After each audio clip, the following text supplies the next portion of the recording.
guests. It's even an honor to welcome Deputy Prime Minister Babacan and State Minister Ali of the United States. We're also pleased to be joined here by my co-chair, of course, Ambassador Ron Kirk, our U.S. Trade Representative, as well as our National Security Council's Senior Director, Elizabeth Sherwood Randall. And to go around the room, actually we do. Yeah, we do. Yeah, let's do that.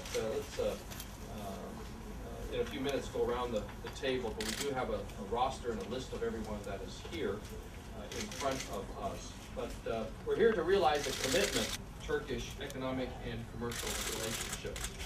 I think we all agree that there's a tremendous potential for increased strategic, economic, and commercial cooperation that will help us achieve that goal. Of course, our bilateral economic and commercial discussions are already well rooted in several existing, which then report their progress.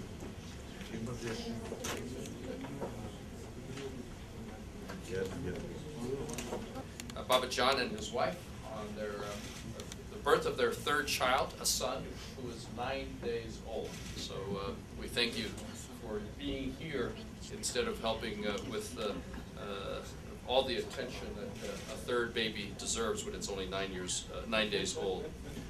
Last December, following a meeting between Presidents Obama and Gül, we agreed to hold an annual forum to review the activities of several bilateral dialogues on economic and commercial issues.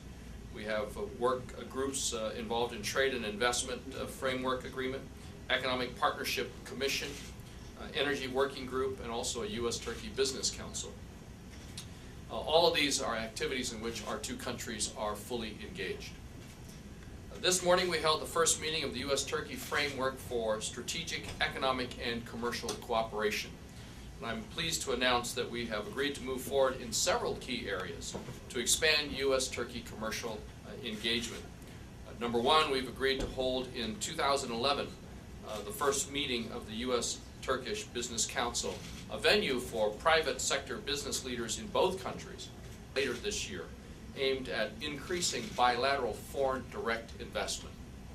And third, in other areas including energy, transportation, regulatory and scientific cooperation, intellectual property rights, both sides have agreed on activities to help boost bilateral trade and investment in the months ahead, to the mutual benefit of the peoples of both of our great nations. For example, U.S. companies can help meet the growing demand for cutting-edge goods and services in Turkey, which in turn will help the President meet his goal of doubling U.S. exports by 2015, creating jobs and opportunities not just in the United States, but also in Turkey.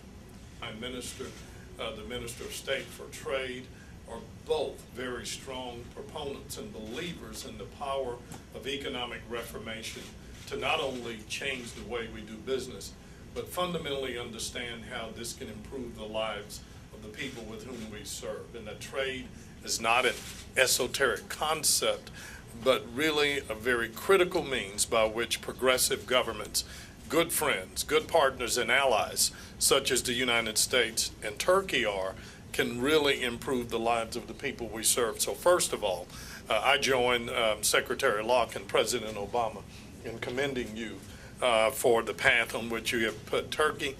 Turkey is moving into the ranks of one of the top economies of the world. They are a G20 economy.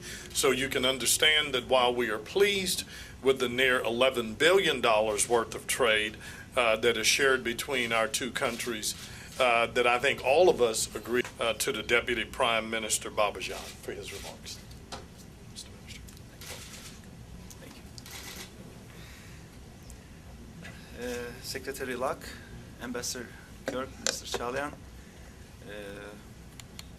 distinguished members of press. After almost 1 year of preparations, we had the very first meeting of the Framework for Strategic Economy and Commercial Cooperation. First ministerial meeting here today in Washington, D.C. It was a meeting which was well participated by many government agencies, both on Turkish side and on the American side. It was our Foreign Ministry, it was our Ministry of Defense, Turkish Treasury, Turkish Undersecretary of Foreign Trade, as well as many other agencies on our side. Same on the US side. So not only for ministers or secretaries, I would say, but also a large team accompanied us. And I'd like to thank each and every member of our respective teams for their contribution to this very first important meeting. Öncelikle 3 konuşmacı bakandan sonra 4. bakan olarak ben tabii söyleyeceğim tek şey var. Bütün söylenenlerin altına amin demek gerekiyor. Bana göre bugün gelmiş olduğumuz noktayı şöyle önemsiyorum. Her iki ülkenin bakanları olarak, bürokratları olarak Türkiye ile Amerika arasındaki mevcut ilişkilerin yetersiz olduğu, daha fazla artırılması ve geliştirilmesi konusunda bir anlayış birliği içinde olduk. We have also stated our views and about what we can about the preferential agreements do.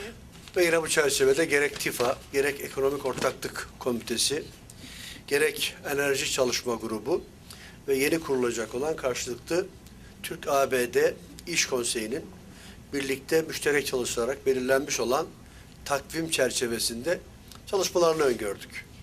Aradan geçen 18 aylık süre zarfında bu benim ziyaret ettiğim 62. ülke.